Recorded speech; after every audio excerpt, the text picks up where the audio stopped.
Hai teman-teman, kembali berjumpa dengan Kanala. Di video kali ini kita mau bahas tentang 7 saham terbesar di Indonesia. Kita akan bahas 7 saham yang market cap-nya terbesar di Bursa Efek Indonesia, dan ini kita akan bahas fundamental dan juga kinerja terbarunya. Dan ini mungkin bisa jadi referensi bagi investor yang ingin koleksi saham-saham dengan kapitalisasi pasar yang besar. Untuk kamu yang mau ikut private mentoring investasi saham langsung bersama Kanala, bisa klik link di deskripsi atau bisa kontak langsung melalui website Kanala ID. Sebelum lanjut, jangan lupa untuk subscribe. Untuk kamu yang mau belajar saham langsung bersama Kanala, bisa ikuti webinar ini. Kita akan mengadakan webinar menyusun portofolio dan banjir dividen yang akan dilakukan pada 25 September 2021. Kalau kamu tertarik, ini detail materinya dan semua peserta nanti bisa mendapatkan rekaman sesi webinarnya. Untuk pendaftaran webinar bisa klik link di deskripsi atau bisa langsung ke Instagram Kanala ID atau bisa langsung kontak ke WhatsApp yang ada di website Kanala ID. Sampai jumpa di acara webinarnya ya. Ini adalah 7 emiten dengan market cap terbesar ketika video ini dibuat. Dan teman-teman bisa lihat di sini ada beberapa kode saham seperti BCA, BRI, dan sebagainya. Nah, kita akan bahas nih gimana nih prospek terbaru dari emiten-emiten ini, khususnya dari segi fundamentalnya ya. Kita bisa lihat di sini, dan ini adalah emiten-emiten dengan kapitalisasi pasar terbesar. Lantas, mana yang menarik dan seperti apa kinerja terbarunya? Yuk kita langsung bahas saja di video kali ini. Yang pertama, saham BBCA, dan dengan kode saham BBCA tentunya, Bank BCA ini satu lotnya bisa dibeli dengan harga sekitar 32 ribuan ya ketika video ini dibuat. Dan kalau kita lihat dari segi kinerja di semester 1 2021 ini mencatatkan lonjakan laba bersih yang cukup menarik di sini karena laba bersih BCA itu bisa mencapai 14,4 triliunan di semester 1 2021, dan ini diperkirakan akan ada perbaikan net profit untuk tahun buku 2021 tentunya. Dan dari segi earning per share pun juga ikut mengalami kenaikan, dan ini bisa menjadi satu tanda yang bagus bagi investor karena secara bisnis BCA masih terus bertumbuh. Dan mereka juga punya payout ratio dividen yang mulai naik beberapa tahun terakhir. Ini kalau kita lihat lebih panjang data kinerja 10 tahun terakhir itu revenue masih naik terus dan net profitnya hanya sedikit turun di tahun buku 2020 kemarin. Secara total aset juga sudah menembus lebih dari 1.100 triliun. Tentunya ini satu bank raksasa yang cukup menarik di Indonesia tentunya. Nah, BCA ini net profit marginnya itu paling bagus di antara semua bank besar lain, sehingga untuk investor yang mencari perusahaan dengan efisiensi dan profitabilitas yang bagus, BCA ini sudah menjadi jawabannya. Valuasinya pun ketika video ini dibuat itu price-earning ratio sekitar 27 kali, jadi cukup lumayan mahal ya memang untuk BCA, dan secara PBV pun juga demikian. Yang kedua tentu saja ada saham BBRI, dan Bank BRI ini satu lotnya bisa dibeli dengan harga sekitar 393 ribuan ketika video ini dibuat. Kapitalisasi pasarnya itu sekitar 479 triliunan saat video ini dibuat ya. Nah, kalau kita lihat dari segi kinerja pun BRI kembali mengalami perbaikan di semester 1 2021 setelah sempat anjlok di tahun buku 2020 kemarin. Kalau kita lihat dari segi baik dari total pendapatan operasional ataupun juga dari pendapatan bunga itu mengalami peningkatan yang signifikan juga, sehingga laba periode berjalan atau laba bersihnya untuk BRI ini mencapai 12,5 triliunan, naik cukup lumayan dibandingkan semester 1 tahun 2020 kemarin. Dan ini diperkirakan juga di tahun buku 2021 akan menghasilkan earning per share yang lebih baik tentunya dibandingkan di tahun 2020 kemarin. Payout ratio dividen untuk BRI ini juga tinggi, sehingga dia bisa memberikan dividen yield yang menarik bagi investor. Nah, ini gambaran kinerjanya dalam 10 tahun terakhir, total asetnya juga terus naik, dan secara kinerja masih terus naik juga, hanya memang 2020 itu profitnya turun cukup signifikan.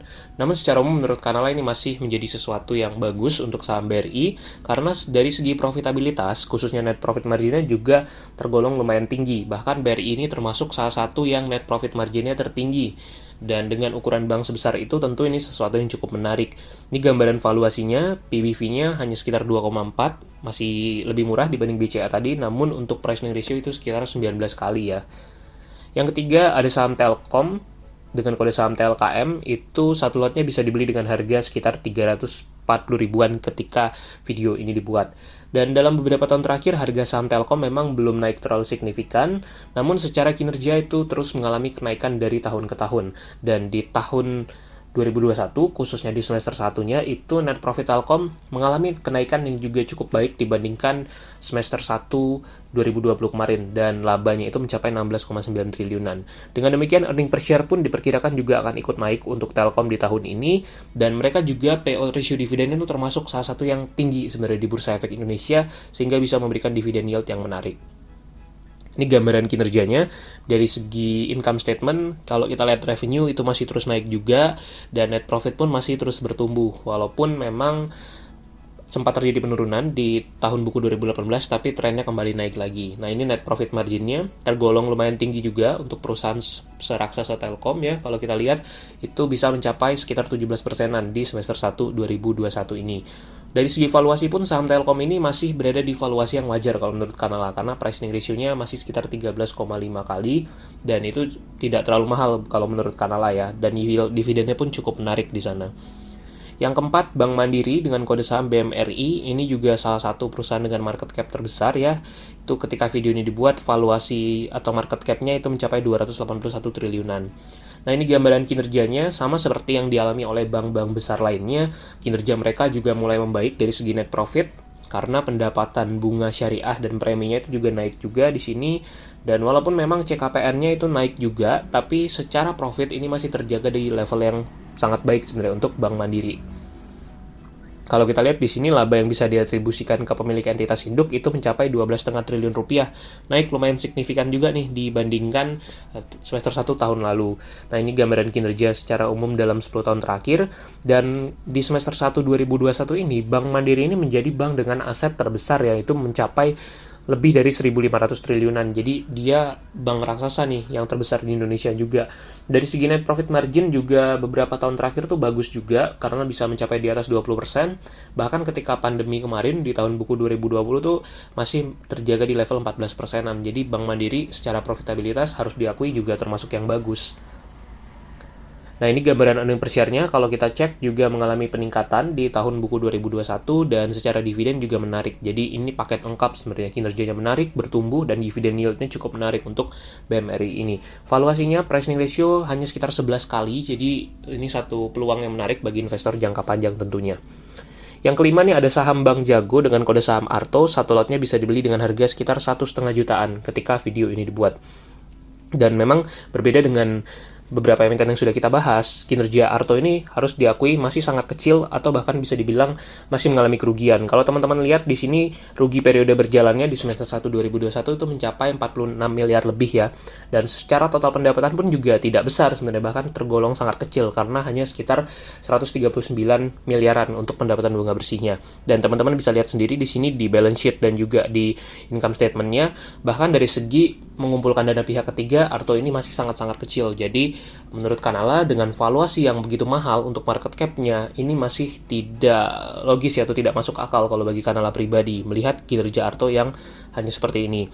Teman-teman bisa lihat sendiri untuk rasio-rasio lainnya, PBV-nya luar biasa tinggi, perusahaannya masih merugi, namun market cap-nya sudah mencapai ratusan triliun ya kalau kita lihat. Dan itu kembali ke masing-masing investor ataupun pelaku pasar melihatnya seperti apa. Kita tidak bahas lebih lanjut di video kali ini.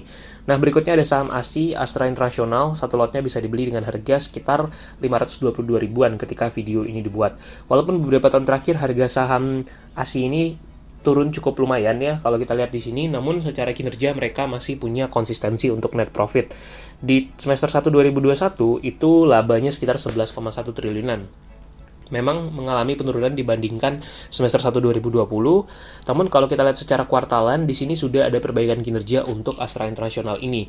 Dan mudah-mudahan memang kalau kita tunggu sampai akhir tahun nanti bisa terjadi peningkatan earning per share. Dan selain dari kinerja yang masih cukup stabil atau net profitnya masih ada, si Astra ini juga punya dividen yang dibayarkan secara rutin. Jadi untuk investor yang suka mengoleksi dividen, saham Astra mungkin masuk juga di dalam radar ataupun referensinya. Nah, ini gambaran balance sheet-nya kalau kita perhatikan, dan tentunya teman-teman bisa analisis lebih lanjut. Kalau kita lihat net profit margin Astra ini memang tidak setinggi dari bank-bank yang tadi sudah kita bahas ya, namun dia masih cukup oke karena bisa di level 9%-an. Karena lini bisnisnya Astra ini sangat banyak tentunya, dan tentunya itu investor bisa analisis lebih lanjut. Untuk valuasinya, ketika video ini dibuat itu pricing ratio sekitar 11,9 kali, dividen yield-nya sekitar 2,18%, dan teman-teman bisa lihat lebih lanjut nantinya. Yang ketujuh ada saham Unilever Indonesia dengan kode saham UNVR. Satu lotnya bisa dibeli dengan harga 4 ribuan ketika video ini dibuat ya. Dan tentu bisa disesuaikan saat teman-teman menonton video ini. Kalau kita lihat dari segi kinerja, laba bruto UNVR itu mengalami penurunan dibandingkan semester 1 tahun 2020 lalu, dan laba bersihnya pun juga ikut turun cukup lumayan nih, mungkin lebih dari 15 atau 20% kalau kita perhatikan di sana. Laba bersihnya hanya sekitar 3 triliunan di semester 1 2021, angka yang sebenarnya masih cukup besar ya, tapi memang dengan valuasi UNVR yang cukup mahal, itu menjadi valuasi yang cukup tinggi sebenarnya. Nah, ini gambaran earning per share-nya. Walaupun payout ratio dividen UNVR itu mencapai hampir 100%, jadi dividennya pun juga cukup menarik kalau bisa beli di harga saham yang cukup murah. Ini gambaran kinerjanya 10 tahun terakhir. Secara umum masih terus bertumbuh juga dan masih ada peningkatan dari segi revenue. Walaupun net profit-nya 2 tahun terakhir tuh sedikit mengalami penurunan ya kalau dibandingkan 2018 tentunya. Dan teman-teman bisa cari tahu itu penyebabnya apa. Bisa dicek di annual report-nya mereka. Untuk net profit margin itu masih tergolong lumayan tinggi untuk UNVR karena bahkan di tahun buku 2020 kemarin itu tetap bisa mencapai lebih dari 15%. Jadi secara efisiensi UNVR ini menarik sebenarnya. Nah, ini gambaran valuasinya, pricing ratio sekitar 25 kali. Tentu kalau bisa dapat di harga yang jauh lebih murah, ini akan jadi peluang yang menarik. Semoga bermanfaat dan jangan lupa untuk subscribe ya.